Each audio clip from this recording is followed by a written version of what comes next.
Importance of healthy habits in kids. It is said that kids who adopt healthy habits early in life are those who eat healthy as they get older. The fact that kids learn mostly by example, parents and guardians need to know that they play a big part in instilling these healthy habits to them. Healthy habits in kids are very important due to the following reasons. Preventing diseases. First things first.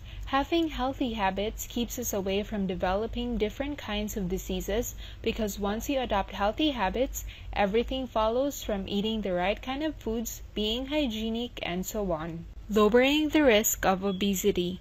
Obesity is becoming an alarming public health issue because not only are adults affected by this, but so are kids too.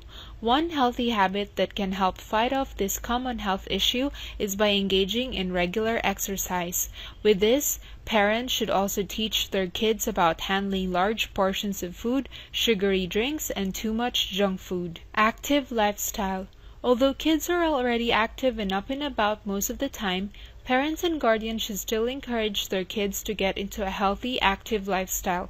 A good way to do this is by allowing them to engage in sports or perhaps do something active together. Make this a habit for them and for you too, and you will see later on in life how they have adapted to this healthy lifestyle. Until the next video, thank you for watching.